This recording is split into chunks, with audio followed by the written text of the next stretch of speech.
Mallanna issue వస్తే ఈశ్వరాచారి మరణం వెనుక ఉన్నటువంటి వాస్తవాలు ఏమిటి అనేటటువంటిది ఇక్కడ మాకు తెలియాలి. బీసీ ఉద్యమం అంటే ఏంటండి? బీసీలను అవేర్నెస్ చేయడం, వాళ్ళ ఎడ్యుకేషన్ మీద, వాళ్ళ రిజర్వేషన్స్ మీద, అలాగే వాళ్ళకి సంబంధించినటువంటి సమస్యల మీద పోరాడటం. అది పక్కన పెట్టి 24 గంటలు జనాన్ని తిడుతూ, మందిని తిడుతూ, అలాగే ఇంకా ఏదో అంటే ఒక రాజకీయ నాయకుడి పాత్ర పోషించాడు. ముందేమో యాంకర్ అయ్యాడు, యాంకర్ తర్వాత జర్నలిస్ట్ అయ్యాడు, జర్నలిస్టు తర్వాత ఒక బీసీ నాయకుడు అయ్యాడు, బీసీ నాయకుడు తర్వాత రాజకీయ నాయకుడు అయ్యాడు. అంటే రంగులు మార్చి ఊసర వెళ్ళిలాగా తయారవుతూ మీరు తయారవ్వండి, మాకేం అభ్యంతరం లేదు. కానీ ప్రశ్నించినందుకు మరి నువ్వు ఇతగాడు జర్నలిస్ట్ అని చెప్పేసి అని పేరు పెట్టుకున్నప్పుడు ముఖ్యమంత్రులనే ప్రశ్నించాడు, అలాగే ప్రతిపక్ష నాయకుల్ని ప్రశ్నించాడు. విపరీతంగా పొద్దున్నే లెగిస్తే మార్మోగిపోయేది ఆయన మీడియా హౌస్ మొత్తం కూడాను. మరి అదే ప్రశ్న నువ్వు రాజకీయ నాయకుడు అయినప్పుడు మీడియా వాళ్ళు ప్రశ్నించరా? ప్రశ్నించినందుకు మహిళలని కూడా చూడకుండా మహిళల మీద కూడా కేసు పెట్టించినటువంటి ఉదంతో నేను దీన్ని తీవ్రంగా ఖండిస్తున్నాను.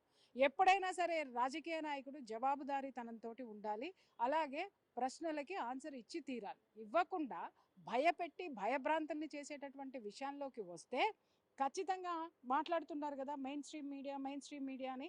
మెయిన్ స్ట్రీమ్ మీడియా కనుక మల్లన్న విషయంలో కలగజేసుకుంటే నేను నిజంగా చెప్తున్నాను, మల్లన్నకు పుట్టగతులు ఉండవు.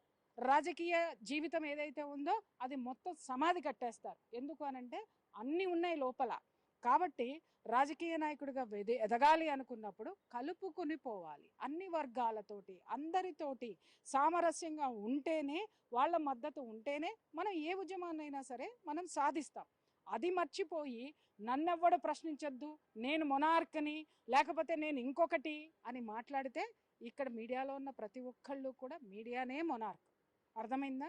ఆ మీడియా జోలికి వస్తే ఏం జరుగుతుందనేది చాలామంది మీ సీనియర్లను అడగండి చెప్తారు.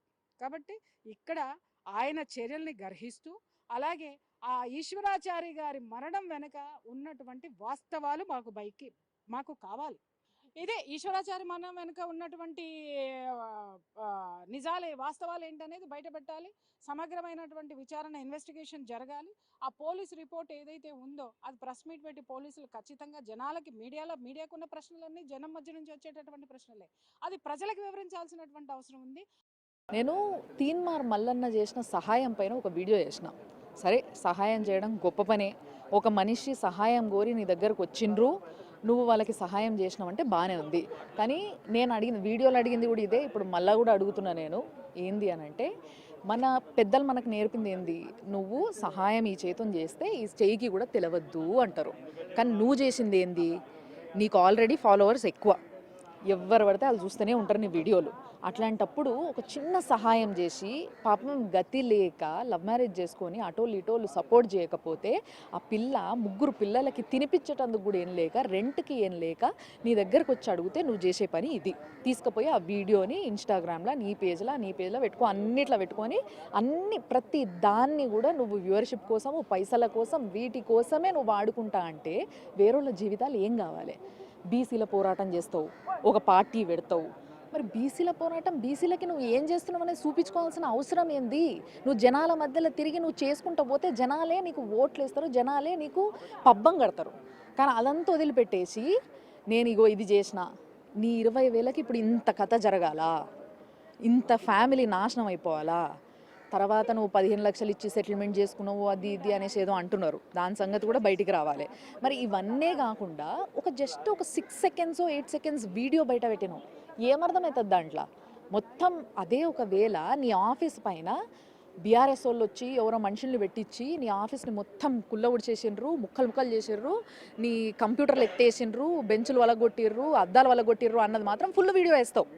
అంటే నీ ఆఫీసు పైన వేరే పార్టీ వాళ్ళు లేకపోతే పలానోళ్ళు కవితక్క చేయించింది నా ఆఫీసు పైన ఈ దాడి అని చెప్పేసి నువ్వు వేసిన రోజు ఎంత పెద్ద వీడియో వేసినావు, ఎన్నిసార్లు రిపీటెడ్గా వేసినావు. కానీ ఈరోజు ఈ వీడియోని మాత్రం ఎందుకు 6 సెకండ్లు 8 సెకండ్లు వేస్తున్నావు? దానికి సమాధానం చెప్పే ఇది లేదా నీకు?